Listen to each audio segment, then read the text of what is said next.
periodista, funcionario a nivel nacional de Ecuador. Tu visita a Argentina ha sido presentando seminarios, charlas en lo que hace tu profesión, que es el tema financiero y político. Porque cuando hoy hablamos de economía a nivel mundial, tenemos que hablar de política, porque todas las medidas son políticas más que financieras. Sí, también. Bueno, y ahora estamos trabajando con la construcción de una nueva institucionalidad de regulación antimonopólica en contra de los abusos, de los engaños, de las grandes empresas, del bullying empresarial, ¿no? Y esto está dando excelentes resultados en términos de la promoción de otro tipo de propuestas productivas de la economía popular y solidaria, por ejemplo, de una nueva relación de los productores con la academia, con la investigación, en la articulación con el Estado, en la articulación con las grandes empresas. Y eso veníamos a conversar acá. En Argentina hay un trabajo muy importante que están haciendo las universidades en el territorio, ¿no? Yo creo que esa es una contribución enorme en general para la Universidad Latinoamericana, porque no solamente que la universidad esté en el territorio, sino que dejan que el territorio entre a la universidad, y eso genera otro tipo de líneas de preocupación académica, de investigación, otro tipo de prioridades, que precisamente van a resultar muy importantes para este esfuerzo enorme que se está haciendo también en el Ecuador. Imagínate que en los primeros 6 meses de la aplicación de un manual que lo sacamos a finales del 2014, las grandes cadenas de supermercados han terminado comprando cerca de 300 millones de dólares de la economía popular y solidaria, ¿no? Una capacidad de oferta gigantesca y muy rápida, sin precedentes en el país, porque la economía popular básicamente es de servicios, más que de la cuestión productiva,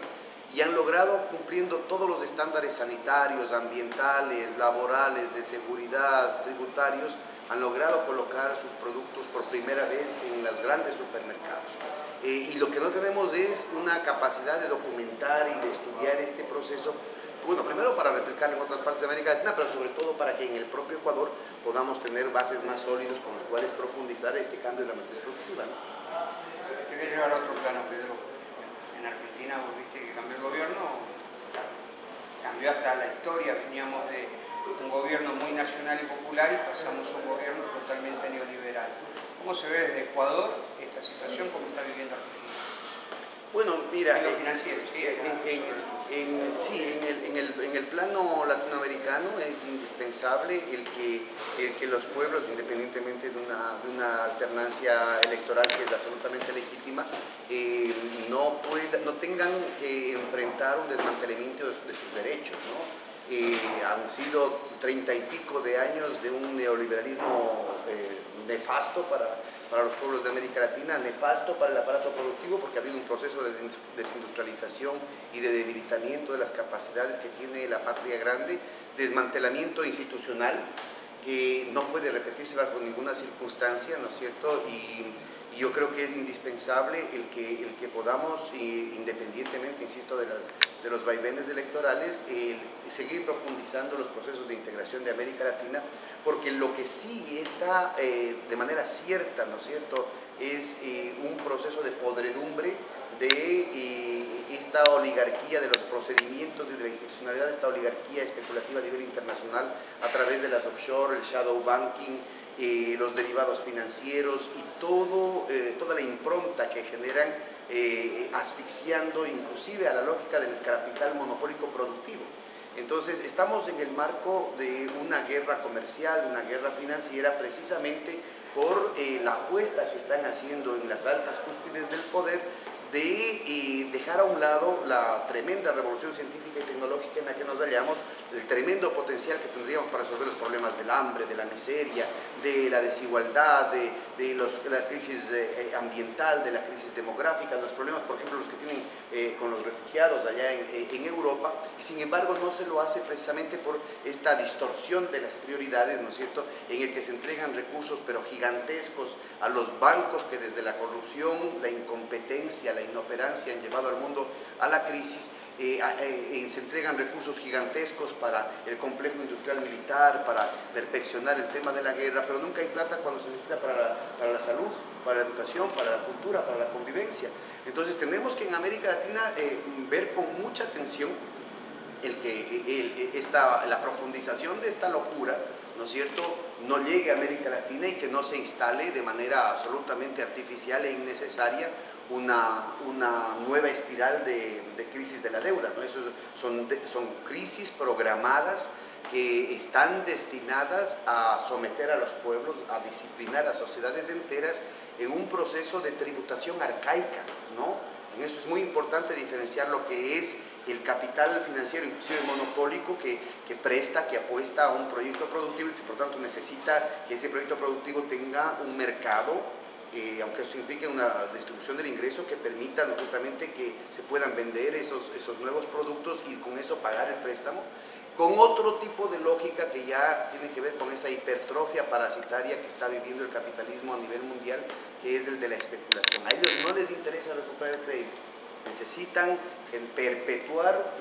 un servicio de la deuda como ya lo vivimos en las décadas oscuras del neoliberalismo. Entonces eso el continente no debería soportarlo. Tenemos que garantizar que este tiene que seguir siendo un continente de paz, un continente que siga construyendo las posibilidades de prosperidad y dignidad para toda la población. Pedro, sos economista y entendés de finanzas. Si yo radico una empresa en Bahamas y hago una SA en Bahamas,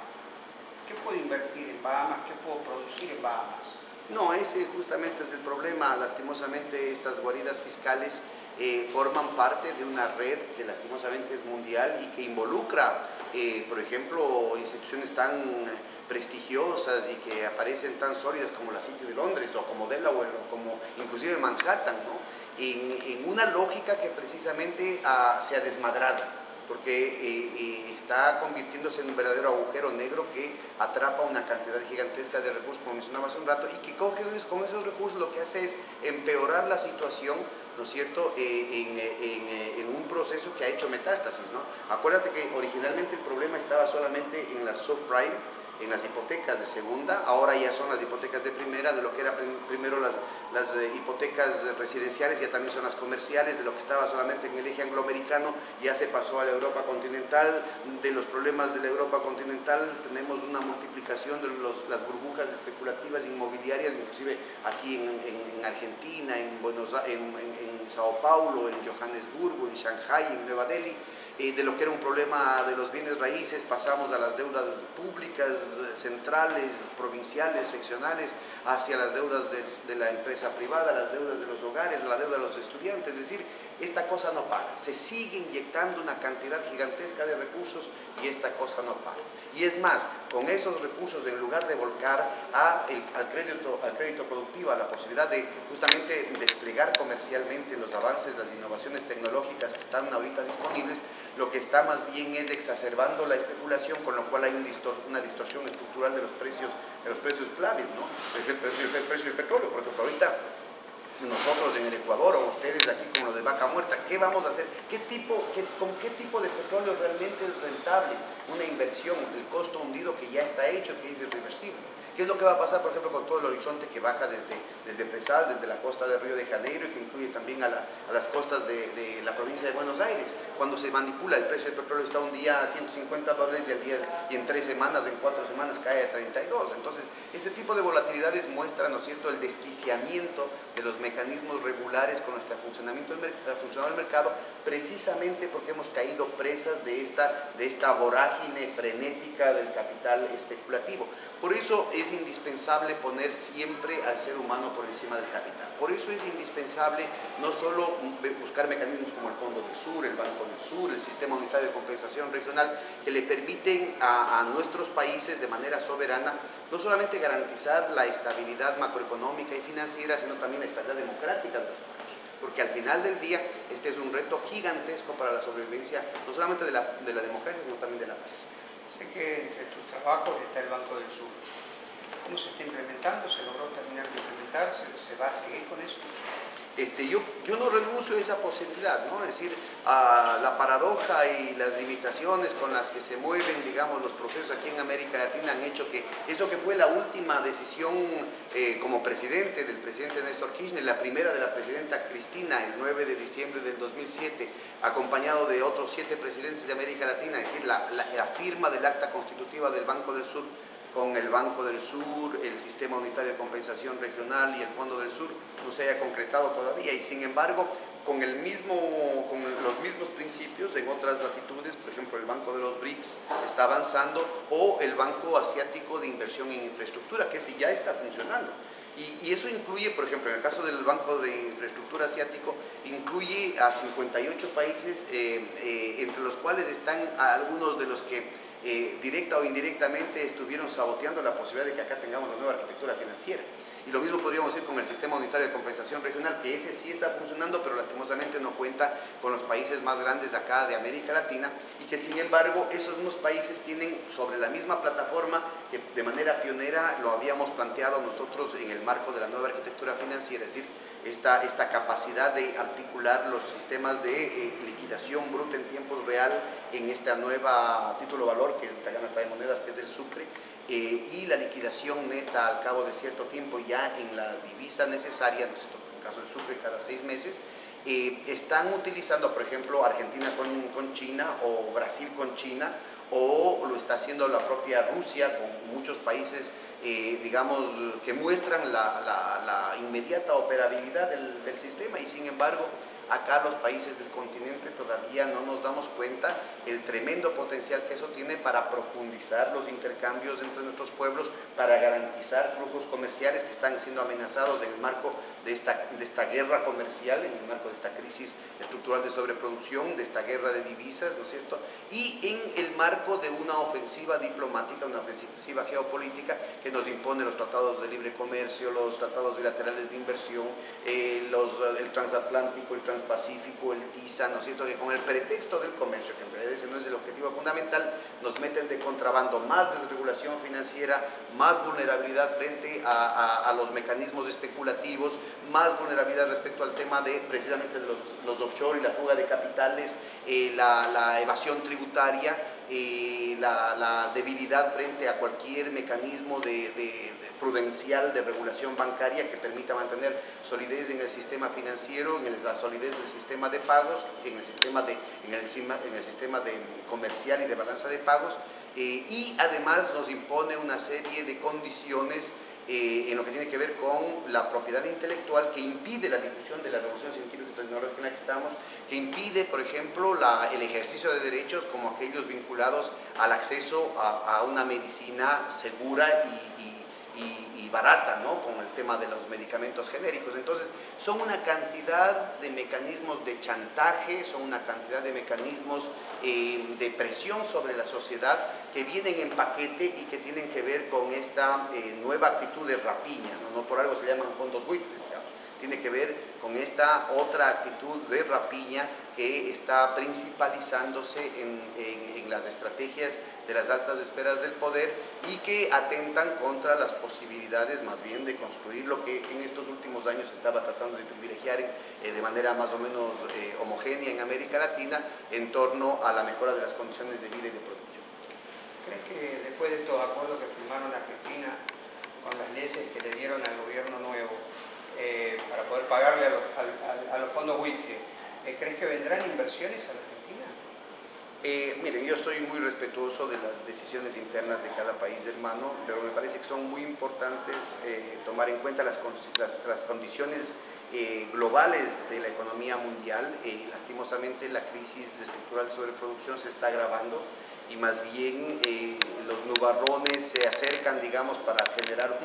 un proceso para amenazar con un proceso más bien en sentido contrario. Es decir, parece que hay tensiones para subir las tasas de interés internacionales, para una escorrentía de capitales desde el sur hacia el norte, para un proceso de endurecimiento de las condiciones de la inversión extranjera, en el que poco tendríamos que ganar todos los países del sur, digamos, no solamente de América Latina, en una carrera hacia el fondo regalona de ver cómo seducimos a unos capitales que van a exigir condiciones ya de chantaje, ¿no?, con desfalco, que ya lo vivimos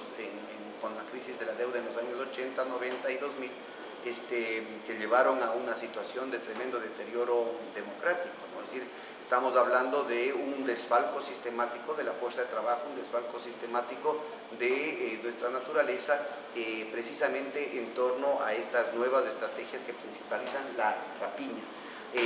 los fondos buitres, el shadow banking, las guaridas fiscales, los offshore,